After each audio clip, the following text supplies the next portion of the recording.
It's really important for me to just be blank, just to react to the what bowler bowls, and once that happens, I think fours and sixes comes. But if you keep thinking about scoring fours and sixes, it will never come.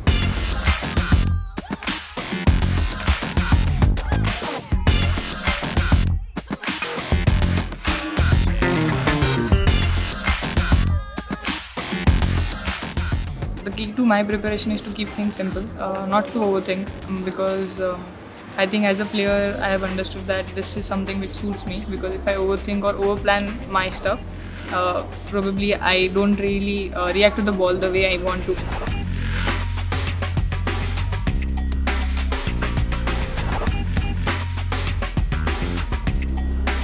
What I look for in practice is feel. I really want to feel good about my batting. So that is something I look for in the practice. I understand, okay, today I'm not feeling good, so I probably might practice a bit more. Sometimes I get a good feel in half an hour, so I'll just come off the net. And so yeah, depends on how I feel or how I time the ball. Even in practice, I don't really want to complicate stuff there as well.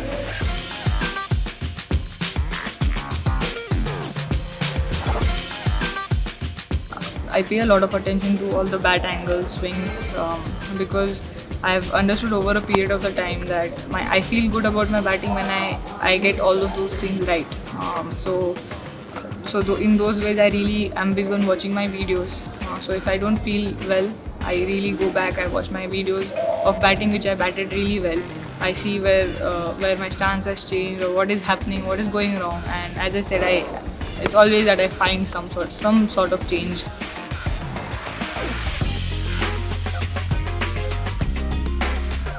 It's really important for me to just be blank, just to react to the what bowler bowls, and just let your mind and the body just react to the ball. And once that happens, I think fours and sixes comes. But if you keep thinking about scoring fours and sixes, it will never come.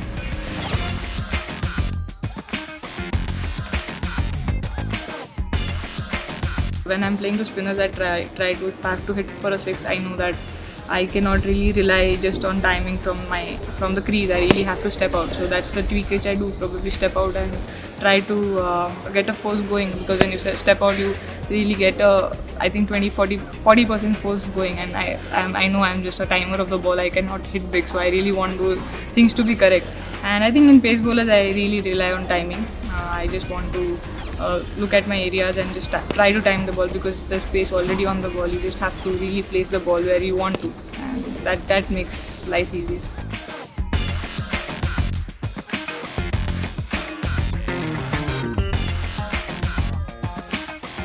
With, I think, the Spectacom technology, it gets easier because you have the data of the batting which you've done in previous practice sessions where you felt better, so you can just really compare. And for me as a player, I think these technology will definitely help me find consistency, because if I have not timed the ball, if I have timed the ball even 20%, I'll get the data, because sometimes coach also will try and tell you that okay, no worries, it's fine, but the technology will give you actual numbers. So it's good to understand your game better. So in that sense, I think technology is going to help a lot of players to find consistency.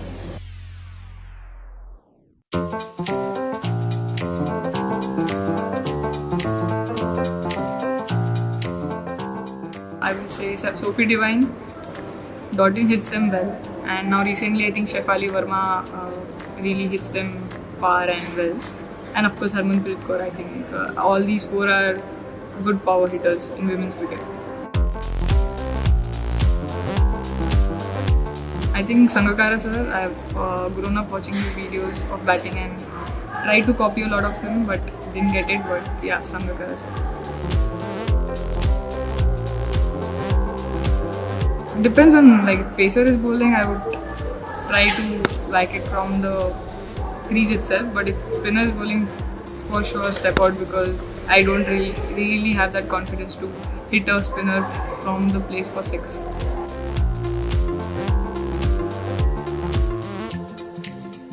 To read the bowler's mind, of course, like if I know what the bowler is going to bowl, that'll make my life easier.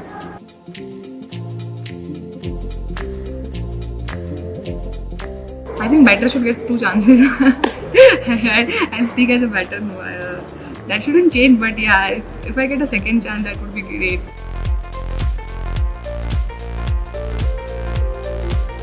In intelligent, invisible, and I would say essential.